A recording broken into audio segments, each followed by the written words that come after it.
Hi, my name is Sivuyile Ngesi. Everyone calls me Siv. I'm an actor, comedian, TV presenter, and producer of content. Actually, no, I'm an award-winning actor, comedian, TV presenter, and producer. I've worked way too hard not to say I'm an award winner. If I studied to be a doctor, you wouldn't call me Mr. Ngesi, you would call me Dr. Ngesi. So that's what I am. I've been in this industry since I was 9 years old. Really just being driven by passion and loving just creating content and seeing people resonate with your content, even if they're crying, if they're laughing, if they're applauding, if they're thinking, whatever it is, as long as they're consuming your content. How did I get involved in it? As a kid, they called me disruptive and loud in class.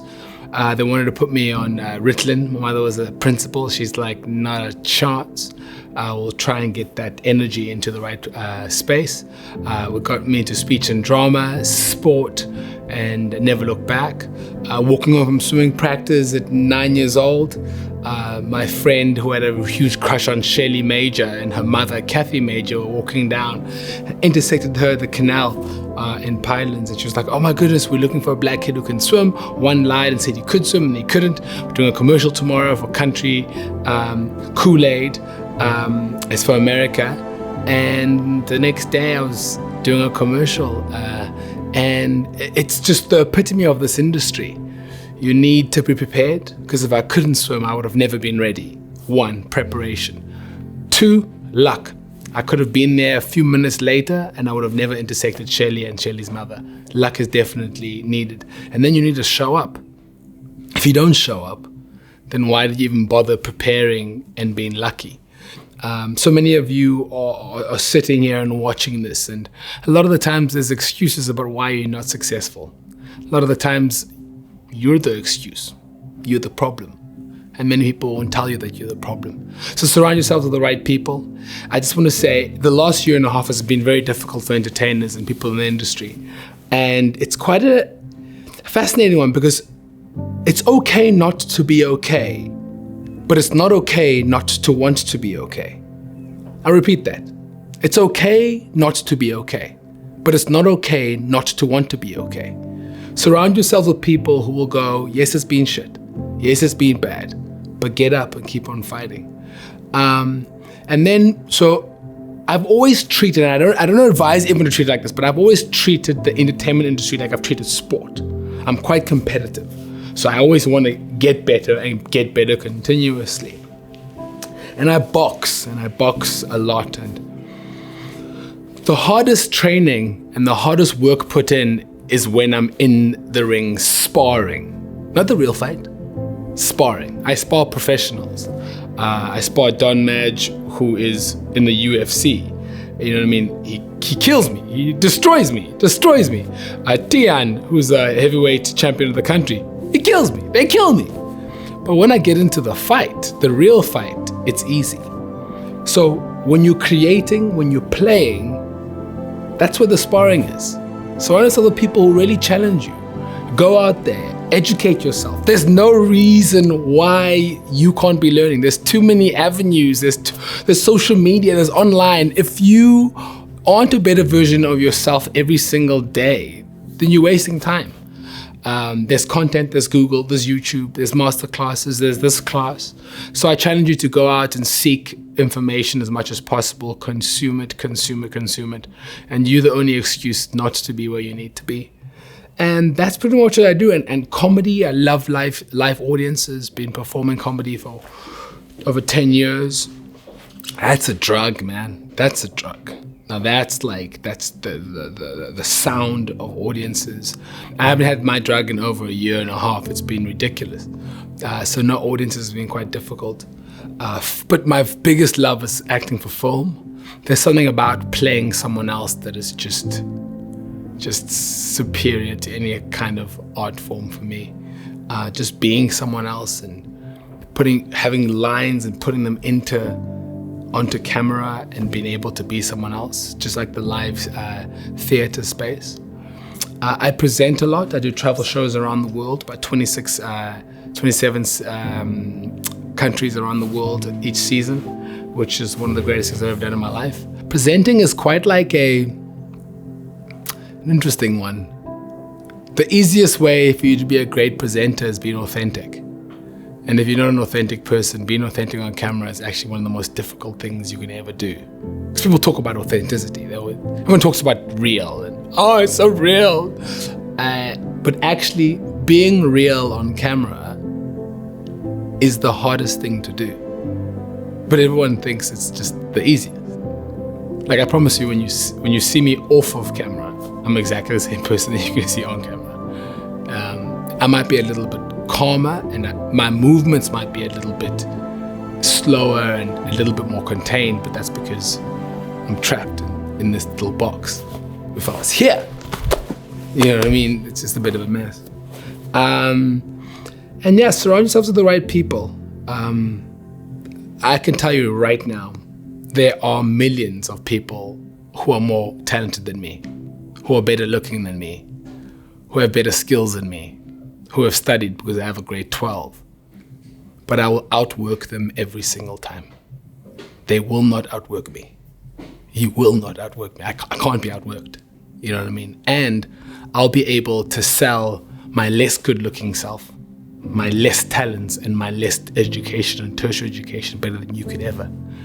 And we go back to marketing. This is a marketing game. It's a marketing game. You know what I mean? Like, if you're a great singer and you hit the biggest of notes in your shower, and you like Whitney Houston mixed with Adele in the shower with a bit of Aretha Franklin, who cares if no one can hear you?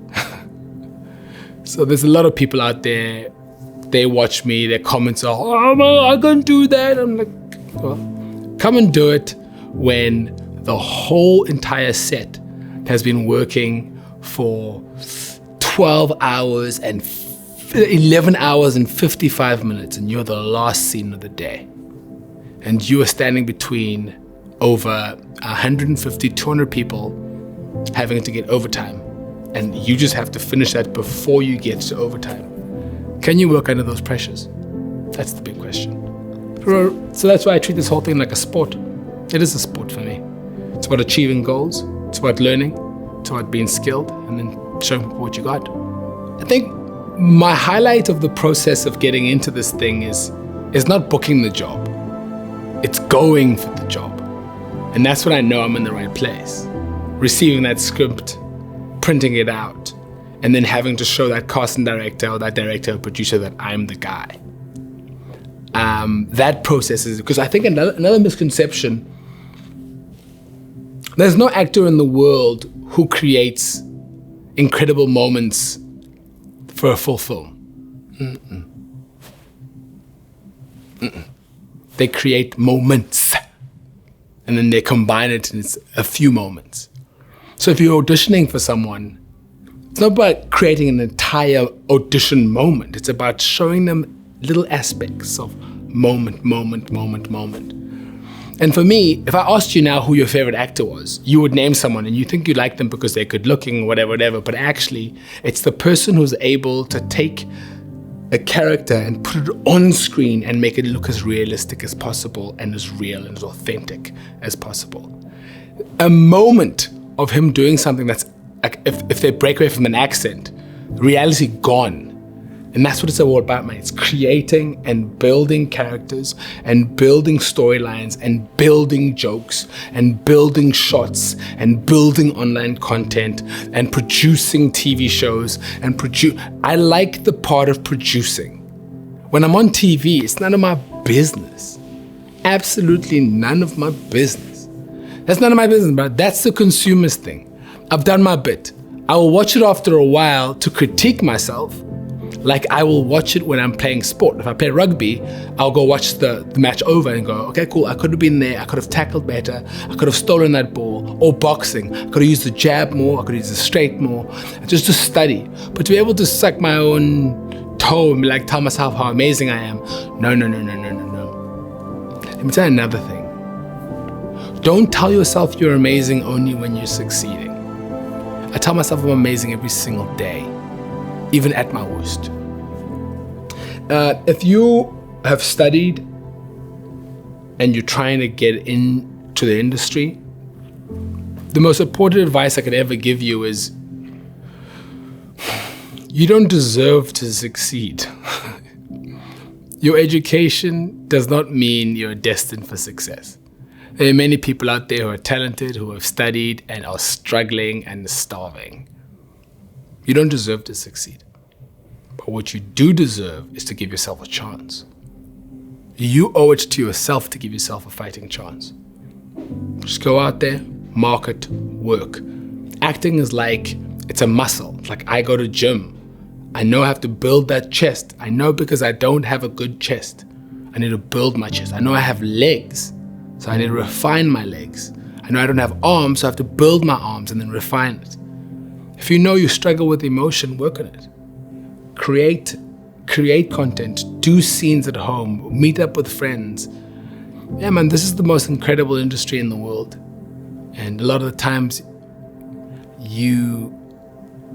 the older I get, the more I work. Do you know why? Because you guys give up. And you'll continue to give up. And I'll just stay. And I'll work till the day I die.